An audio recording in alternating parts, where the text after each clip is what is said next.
Assalomu alaykum aziz dindoshlar. 41-darsimizga xush kelibsiz. Bugungi darsimizda izhor degan mavzudamiz, ya'niki birinchi qismi. Bugungi darsimizni o'tishdan oldin bir oldingi mavzuni takrorlab ketsak. Misol uchun, masalan, 39-darsimizda biz iqlob degan mavzu o'tdik. Iqlob nima edi? Sukunlik nun harfidan keyin b harfi kelib qolsa, sukunlik nunni m ga o'zgartirib g'unna bilan o'qirdik. Ya'niki bundan oldingi darslarimizda masalan sukunlik nun m ga o'zgardi yoki bo'lmasa l ga o'zgardi, yoki bo'lmasa qaysiga o'zgardi? L, r, keyin m ga o'zgarib ketdi orada, g'unnali idg'omlarda m ga, keyin vav ga o'zgarib ketdi. E'tibor bersangiz, sukunlik nun harfi har xil harflarga o'zgarib ketyapti-da. Shu paytgacha o'tgan darslarimizda, to'g'rimi? Har xil harflarga o'zgarib ketyapti. Endi sizda savol tug'ilishi mumkin-da. Sukunlik nun harfi masalan har doim shunaqa o'zgarib ketadimi? O'zi nunda o'zini n deb o'qiladigan joyi bormi degan savol tug'ilishi mumkin, to'g'rimi? Tabiiy holatda. Bugun shu haqda o'tamiz.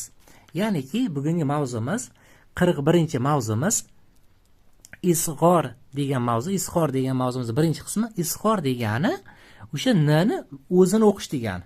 Ya'niki n harfi bir l ga yoki lam ga bir boshqa harflarga o'zgarib ketib qolmaydi. Izhor degani mana shu narsa, tushunarlimi? Izhor nima desa, ya'ni mana shu izhor degani n harfini o'z holicha tabiiy o'qilishiga izhor deyiladi. Ayrimlar bildirib o'qish ham deyiladi. Ya'niki shu n ni o'zini o'qish ekan, tushunarlimi?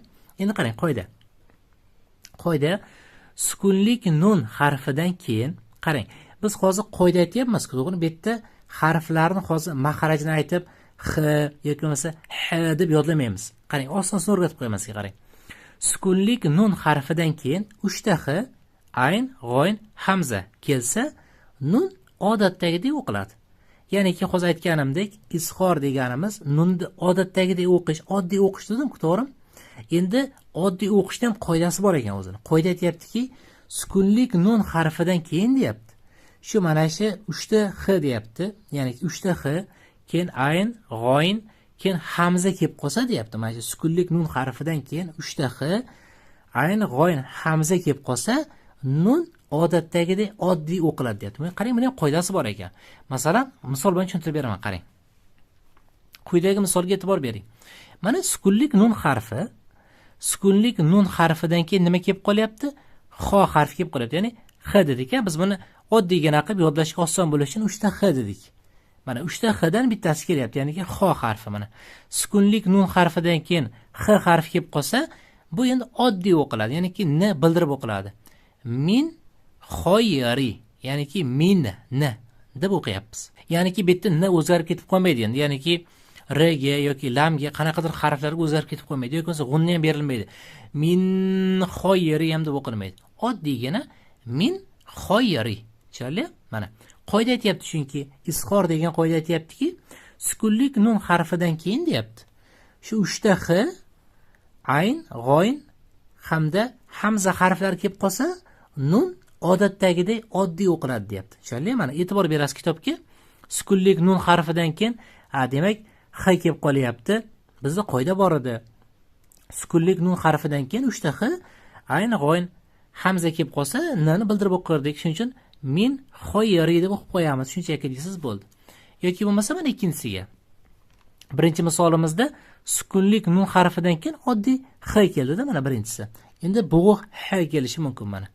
Masalan, buni o'qiydigan bo'lsak, van har deb o'qiladi. Ya'ni ki buni van har emas yoki bo'lmasa boshqacha bir harfga o'zgarib ketib qolmaydi. Shunchaki oddiy qaraymiz, bo'ldi. Sukunlik nun harfidan so'ng 3 ta x, ayn, g'oyn, hamza kelib qolsa, nimiz oddiy o'qilardi, bo'ldi. Demak, bu oddiygina van har deb o'qiymiz.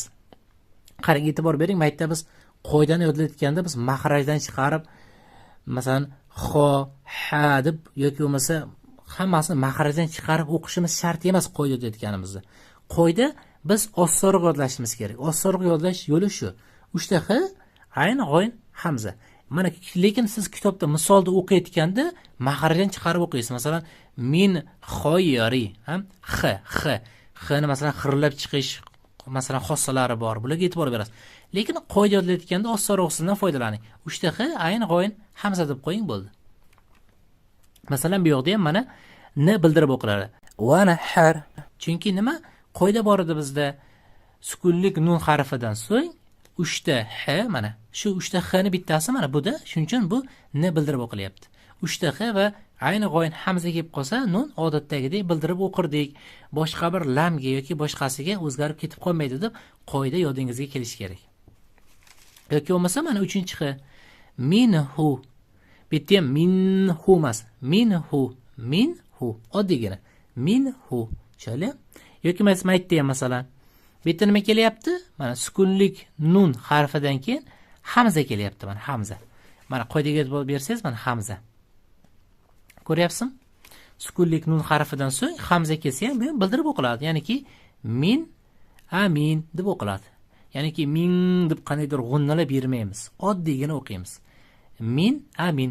Bitta hamza qani desa mana a harfini ustida kelyapti. Mana a deb o'qiladi o'zi bu. Lekin mana shu hamzada baribir. Hamza kelgani uchun n ni bildirib o'qiymiz. Mana men aytdim masalan min g'oyri. Ha mana sukunlik nun harfidan keyin g harfi kelyapti mana. Mana 6 ta harfni ko'rsatib berdim. Sukunlik nun harfidan keyin mana qarang, 6 ta harf kelyapti. N ni oddiy holatda o'qar ekanmiz. Mana qarang, mana oddiy holatda o'qiymiz. Buni endi yodlash kerak ekanda. Endi qarang, bir takrorlash qilsak. Sukunlik nun harfidan keyin lam va ro harflari kelsa, sukunlik nunni lam va roga o'tkazib g'unnasiz o'qirdik, a? Keyingisi g'unnalisini o'tdik.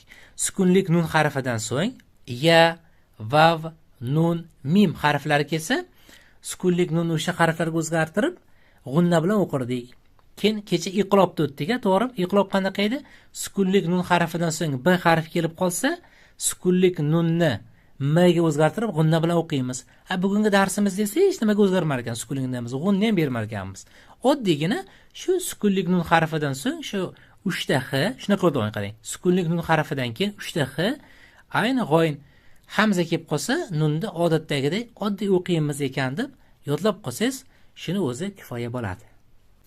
Endi qarang, men sizga yana bitta buni sirni o'rgataman. Har birini oson yo'llari ham bo'ladi, har doim sirlari bo'ladi. Qarang, buni siri mana pastga yozib qo'ydim men. Mana diqqat deb yozib qo'ydim. Mana e'tibor bering, qarang. Diqqat, ishora nunni ustida har doim sukun bo'ladi. Ya'niki masalan qarang, quyidagi so'zga e'tibor bersangiz mana minhu n ustida sukun bor, ko'ryapsizmi? Qur'oni Karimda n ustida sukun bo'lsa, n ni bildirib o'qiysiz. Biz o'tgan nargi qoidalarimizda, biz o'tdik boshqa qoidalar. Masalan, sukunlik nundan keyin lam harfi kelib qolsa, nimiz lamga o'zgaradi degandik. O'shani ustida e'tibor bersangiz sukuni yo'q edi. Yoki bo'lmasa g'unnalarda o'tdik ham. Sukunlik nun harfidan so'ng masalan vav, ya, masalan mim shular kelib qolsa, g'unna bilan o'qirdik. Lekin o'shalarga ham e'tibor bering, ustida sukuni yo'q edi. Lekin buni oson yo'li Qur'oni Karimda qarang-da. N ustida sukun qo'yib qo'yadi. Siz shu sukunni ko'rdingizmi n ustida? Bo'ldi, n ni bildirib o'qiysiz. Minhu deb o'qiysiz. Men sizga hozir shuni Qur'ondan tushuntirib beraman, qarang. Diqqat qiling, biz hozir Qur'oni Karimdan misollar ko'ryapmiz. Siz auzu bismillah bilan o'qishingiz kerak bo'ladi. Mana qarang, hozir aytgan narsamda, masalan biz mana sukunlik nun harfidan so'ng ro harfi kelib qolsa, nunni roga o'zgartirib o'qirdik, to'g'ri? Masalan, mana ar-ro deb o'qirdik. Qarangda, mana bu yoqqa e'tibor bersangiz, n ustida sukun yo'q, ko'ryapsizmi? Bu ishora qilyapti Qur'on sizga. N ustida sukun yo'qmi? Demak siz nunni roga o'zgartirib o'qiysizdir, to'g'ri? Mana qarang, buni ustida sukuni yo'q. Chunki n harfi boshqa harfga o'zgaradi-da. Shuning uchun ustiga sukun qo'ymagan. Agar sukun qo'yadigan bo'lsa, siz buni an deb o'qib qo'yishingiz mumkin. Qarang, Qur'on shunga e'tibor berib, ustiga sukun qo'ymagan. Bu o'tgan qoidamiz edi. Endi masalan qarang, mana aytdim. In yozilgan, lekin n ustida sukun yo'q. Chunki n bu boshqa qoidaga ishora qiladi. Buni o'tmaganmiz lekin. Qarang, mana sukun qo'yilmagan. Mana bu yoqda ham. Ko'ryapsizmi? Mana qarang, boshqa misol ko'rsataman sizga. Yoki bo'lmasa, mana qoidaga e'tibor bersangiz, masalan, qarang, nunning ustida nimasi yo'q edi? Sukuni yo'q edi. Ustiga mim qo'yib qo'ydi. Chunki n nimaga o'zgaradi? M ga o'zgaradi. Lekin bugun o'tadigan qoidamizda n ustida sukuni bor. Aynan sukun qo'yib qo'yadi, biz xato qilmasligimiz uchun. Qo'l shuni ko'rsataman sizga, qarang. Endi mana bugungi qoidamizga qaytadigan bo'lsak, mana 46-betda. 46-betda mana qarang, min keyin bitta qoida bor ekan, min a deb o'qiladi, xolos mana. Min n bildirib o'qilyapti. Qarang, nega? Chunki sukunlik nun harfidan so'ng hamza kelib qolsa, nima qilinadi? Bildirib o'qiladi. To'liq qoida qanaqa edi?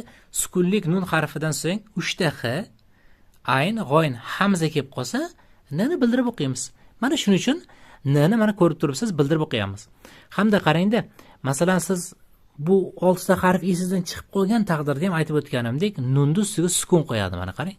Siz baribir buni o'z-o'zingizdan ixtiyoriy xohlasangiz ham, xohlamasangiz ham min na deb o'qiysiz. Qarang, Qur'onda juda ham e'tibor berilgan shu narsaga.